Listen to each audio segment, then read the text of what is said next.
Olá, meu nome é Patrícia e esse aqui é o Estante Clássica. Seja muito bem-vindo. Se você é novo por aqui, nesse canal eu falo sobre livros, então se esse é um tema que te interessa, já se inscreve e clica no sininho para você receber notificação toda vez que eu postar um vídeo novo por aqui. Hoje eu venho falar sobre a minha leitura desse livro pequenininho, que é o Pedro Páramo, do Juan Rulfo, que é esse autor mexicano e que para muitos essa daqui é considerada a maior obra latino-americana. Outros acreditam ser o 100 Anos de Solidão. Eu já digo de cara que eu gostei mais de 100 Anos de Solidão do que desse livro aqui, mas o Pedro Páramo é o livro que influenciou muitos escritores latino-americanos, como o Gabriel Garcia Marques, o Cortázar, o Vargas Llosa e outros autores latino-americanos. Então, é um livro muito curtinho, bem curtinho.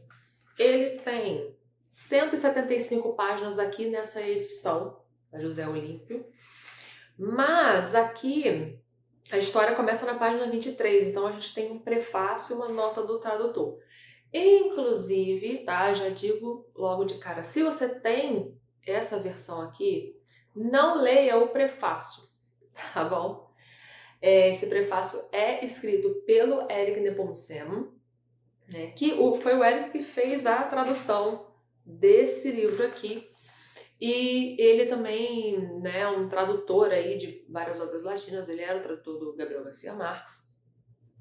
Então ele faz esse prefácio, e por que eu tô falando para você não ler o prefácio? Porque no finalzinho desse prefácio, ele vai contar uma coisa que, na minha opinião, seria muito melhor você descobrir lendo, tá? Então, não é aquela coisa de, se você descobre tal coisa, estraga a história. Não estraga a história, né, gente? Mas é um fato tão interessante que eu acho que seria muito bom ter essa experiência lendo a obra, tá? Então eu fiquei um pouquinho triste, porque eu queria ter sentido essa experiência durante a leitura.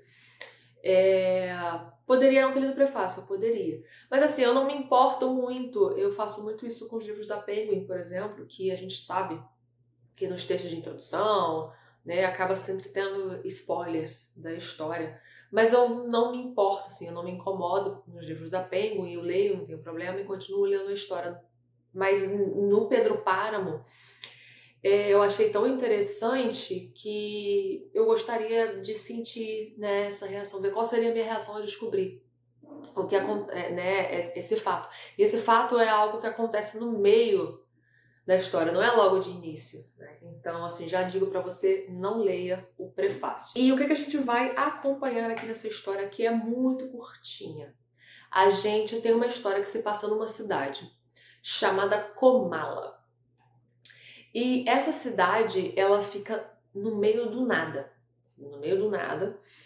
E por que essa história se passa lá? Porque a gente vai ter esse personagem chamado Juan Preciado, que ele promete para a mãe dele, Dolores, que, aliás, ele promete ali no leito de morte dela, que ele vai atrás do pai dele, que é o Pedro Páramo.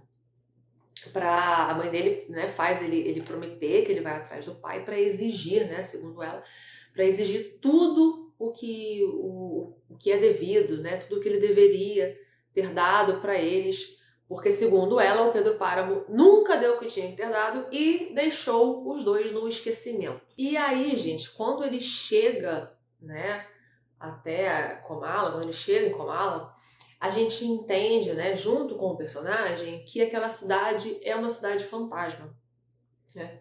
E ele decide ficar por ali, né, andar por ali. E aos poucos, algumas coisas vão acontecendo. E ao longo da história, a gente vai entendendo por que essa cidade agora é uma cidade fantasma, o que aconteceu por lá. E aí, o que vai acontecer? O Juan Rulfo vai contar uma história aqui que ela é de uma certa forma fragmentada e embaralhada, tá? Então, o passado e o presente, eles vão se misturar o tempo todo. E você vai conseguir acompanhar né? Depois que você se acostuma, que não é difícil, tá? Não é difícil de se acostumar. Eu acho, inclusive, que foi mais fácil ler Pedro Páramo do que ler 100 Anos de Solidão. Eu acho 100 Anos de Solidão mais confuso, tá? Esse aqui eu achei simples, você compreende um pouco essa confusão, você entende o que está acontecendo e você vai indo de uma forma rápida. E aí a gente vai acompanhar então a história do Pedro Páramo, a gente vai ver o Pedro Páramo quando é criança, depois ele se tornando esse homem, né, um coronel, ele se torna coronel daquele local, né, e que ele é de certa forma bem odiado, tá? Ele é dono de todas as terras do local e ele tem filhos bastardos pela cidade inteira, então não é apenas, né, o Juan Preciado que é filho do Pedro Páramo, tem muita gente ali que é filho do Pedro Páramo, mas ele é esse homem que é um homem que manda assassinar pessoas, então é realmente a figura do coronel, tá? Esse coronel dono de terras. E em algum momento ali da história ele também vai assumir, né, cuidar de um filho que vai ter o nome de Miguel Páramo. E essa criança, né, o Miguel Páramo, ele é entregue ao Pedro Páramo pelo padre ali da cidade, que é o padre Renteria. E o padre ele fica nessa de entrego ou não entrego, né? Porque o Pedro Páramo vai acabar com essa criança, vai acabar com a vida dessa criança, né? Então dá uma sensação também como se fosse meio que uma maldição ao redor ali, né? Porque depois acontecem algumas coisas ali com o Miguel, tem acontecimentos na história, umas coisas meio estranhas que às vezes fica parecendo como se tivesse também algo ali, talvez um destino, talvez uma maldição, não sei, que faz com que essas coisas ruins aconteçam com essa família, né? A gente também vai ver que o Pedro Páramo, ele tem essa paixão por uma mulher desde que ele era criança, que ele conhece desde que ele era criança, essa mulher chamada Susana San Juan. Então vai ter essa história também aí, né, de um amor. Então o livro ele traz muitas temáticas assim universais, né? Tem esse amor, o amor não correspondido, ele tem o filho que vai atrás do pai, várias coisas acontecendo, né, aqui nesse livro fininho. E também é importante dizer que a história, né, o Juan Rulfo, ele nasceu um pouco depois da Revolução Mexicana. Então ele viveu ali uma época em que a população ainda estava sofrendo muito os efeitos dessa revolução.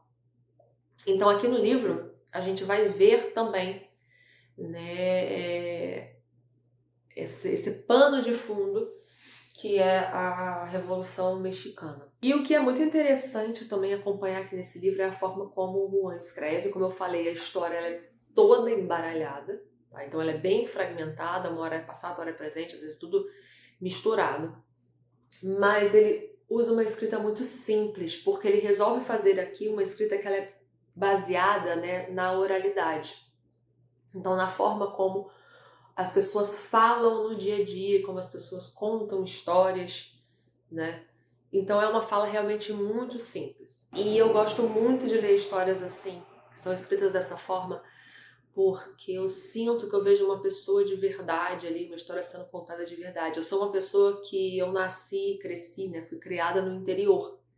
E no interior a gente tem muito essa interação, né, dos mais novos com os mais velhos, e a gente vê os mais velhos contando histórias, e a gente vê comportamentos e o jeito de falar das pessoas que é realmente assim um personagem de livro, né, um personagem de uma história. Tem coisas que às vezes são muito engraçadas. Esse livro aqui também ele é de certa forma engraçado, tá? Logo no início o Juan Preciado fala que tá muito quente, né? Ele tá indo pra Comala e ele comenta com o homem que ele encontra que tá muito quente. E esse homem fala que, né, se você acha que tá quente, espera pra chegar em Comala. As pessoas que morrem quando elas chegam ao inferno, elas voltam pra buscar um cobertor. E aí eu descobri numa entrevista de um especialista no Juan Rulfo, eu vou deixar inclusive linkado aqui embaixo pra você assistir, em que ela comenta, né, que Comala é esse essa espécie de louça, né? Que você faz tortilhas. Então, daí também o nome, né? Porque a cidade é tão quente. Então, assim, isso também é interessante, né? O nome, tá? Inclusive, se você não leu o livro ainda, não assiste a entrevista, assiste a entrevista depois, tá? Pra você também não pegar ali spoilers do final, né? Mas aí eu descobri na entrevista que até o nome Pedro Páramo, né? Ele vai ter esse significado aqui muito importante, que o final do livro vai fazer muito sentido também com o nome do personagem. Então, assim, né, que maestria na hora de escrever isso daqui, né, gente? E eu acho que é isso, sabe? Se você não leu, leia. É um livro que dá pra você ler bem rápido, tá? Ele é fininho, eu li bem rápido. Mas eu acho que talvez seja um livro que vai crescendo à medida que a gente vai fazendo releituras. Então é isso. Se você leu Pedro Páramo, comenta aqui embaixo. Vamos conversar sobre. E se você gostou desse vídeo, deixa o seu like. Vejo você no próximo vídeo. Tchau, tchau.